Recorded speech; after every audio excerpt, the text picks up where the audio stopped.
So now I have my thinning shears out. I'm gonna go ahead and blend the area that I clipped over to the area that's not clipped. And again, Rebel was groomed a few weeks ago, so your dog may be more hairy here, down here. I actually put that pattern in there, and I groom him a lot deeper than I do a dog I'm showing because he is just a pet at this point. So I'm gonna go in with your thinning shears, being careful to pull everything tight. I always start up here at the ears. They have a lot of hair behind their ears. And I just blend this area to this area. Rebel has so much hair, more than the average dog. So you just want it to be nice and neat. I mean, keeping in mind that, you know, a lot of the things that we do for the ring are just for looks. They're not really, they have nothing to do with the dog's ability to do its job. So this is just a video to let you work with grooming your dog during your time home. And so as you can see, it's nicely blended from the front to the back. And we can use it, we're gonna use the thinning knife and go ahead and take that down just a little bit more and make it cleaner. So I always pull the head up like this because I don't want to pull the skin. And I use this thinning blade and I just rake this hair down here and make sure that it blends from here to here really well.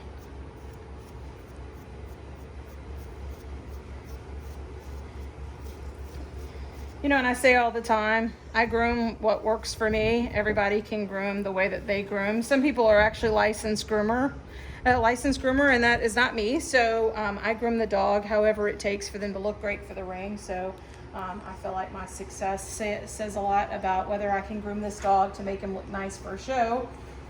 So this is just what I would do if I was grooming this dog to go to a dog show. Okay, so that's all we're gonna do there. And then I'm gonna come here to the back where I was working on earlier and I clipped him.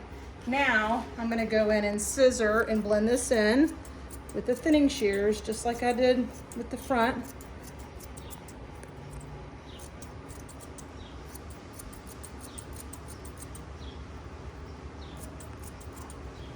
You know, some dogs that carry the amount of coat that Rebel does, they take several times to get them just right. You can't do this all in one sitting, usually. I have mini Beagles that don't carry this much coat, and I can get them easily done looking really nice in one setting. So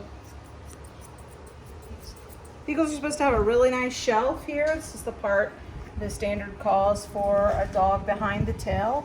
And so you want to make sure that that's nice and cleaned up with your thinning shears so that the judge can really see how nice that shelf is on the dog. So I'm going to go back in with the thinning knife and just take this hair down that's kind of sticking out. Some of it is fluffy just because I just gave him a bath and blew him out. Usually I don't do those things back to back.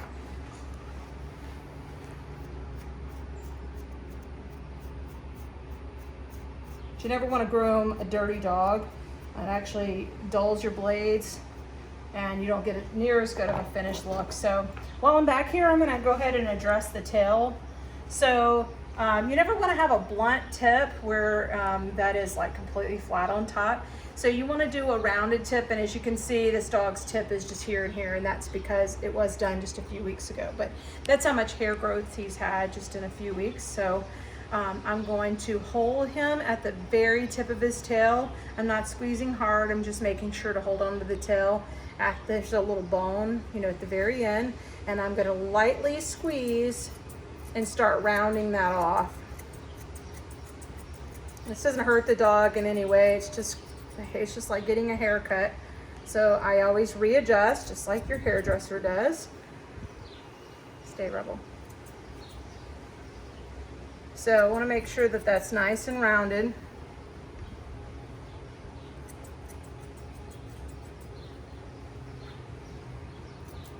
Rebel has a really beautiful tail, so I like to show it off. Make sure that cut the hair nice. So now I'm going to stack him. Make sure that his tail looks good. I always start at the base when I'm stacking. You know, tickling the base of the tail, and then I can pick it up. All right, so We're gonna now address the top line of this dog. So there's a lot of work to be done on the top line of mini dogs. A lot of dogs that dip here in the middle. They do that for a lot of reasons. It's not a structural video, but as the dogs grow coat right here, that typically that is covered up. So this dog has a lot of hair sticking up, and his top line at this moment is just a big mess. So the first thing I'm gonna do is brush him really good. And just make sure that I'm not taking off hair that's just sticking up because it's fluffy. I wanna make sure that I'm taking off hair that really needs to come off. So all of this is just to make sure you're showing off. This dog has a completely level top line. There's no reason for you to let him run around the ring with his hair up here and low here, or vice versa. Sometimes their tails pick their hair up in the back as their tail is up. So I always make sure that the hair back here is very thinned out. So make sure you're looking at him directly from the back. And I start here and make sure that this is a nice transition again.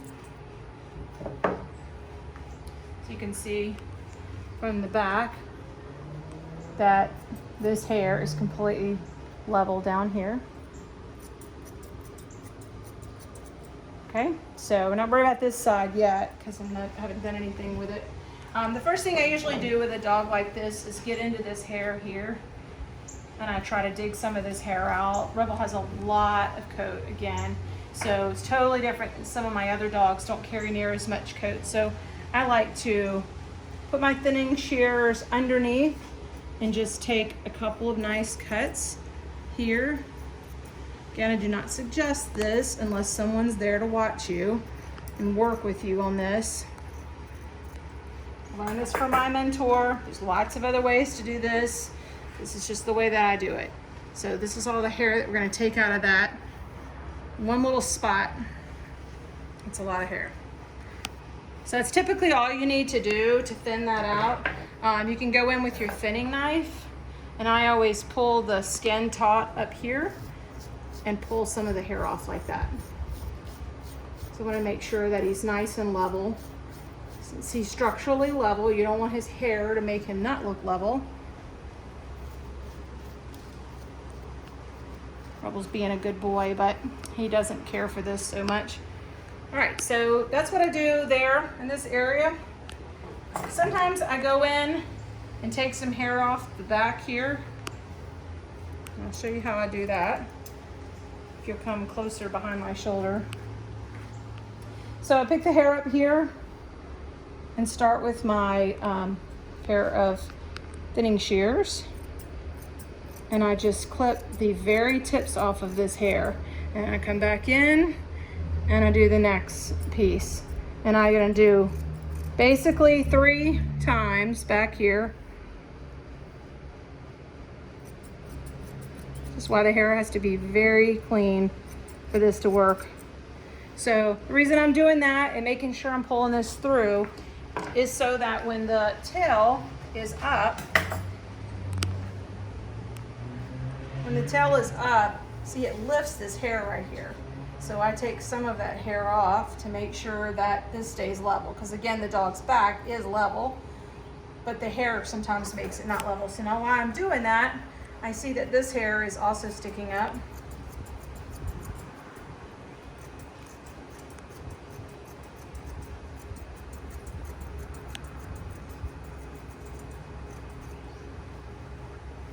So there, that looks much better.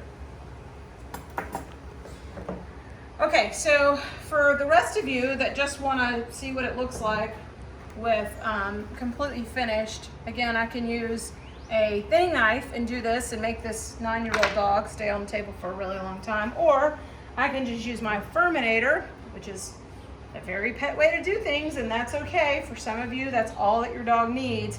And I'm gonna run over these areas with a Furminator because this dog's got so much extra coat that he does not need, and we're going into the summertime. And so I'm gonna go ahead and take more of this off. I do sometimes thin out this neck area. The dogs that are being shown actively, I use the thinning blade to do that. But again, you may need several opportunities to go over it because it's not that comfortable for the dog when you're pulling out hair. So I'm gonna use this on this particular dog because he's a lot happier with just having the Furminator rather than a thinning blade. So I'm gonna run the comb here and you can see how much cleaner he looks. And I'm just gonna go underneath here, make sure that this is nice and clean.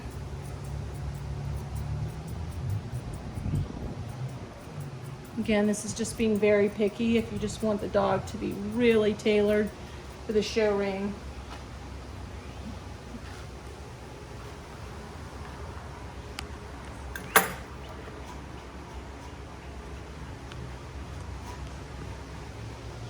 When you're getting your dog ready for the ring, I do lots of different products and, you know, mousse and hairspray and all this kind of stuff, and chalk. There's all sorts of things you do, or you can do. You don't have to do any of those things.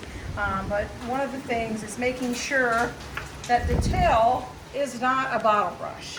So this dog wakes up in the morning with a tail like this, but some of the dogs I just simply brush the top down.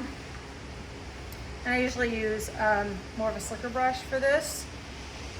And that's all I do for the tail. I mean, obviously, if you want to round some of it off, that's great, but it's totally not necessary. So I think we have a pretty good looking finished product.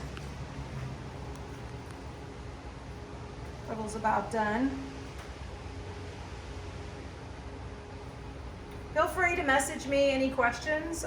You can find me on Facebook, Jennifer Bell, or you can find me in my breeding page, Fleur-de-Lis Beagles. You're welcome to message me there and ask any questions that you might have. I also have a handling page, jenniferbellhandling.com. Thank you.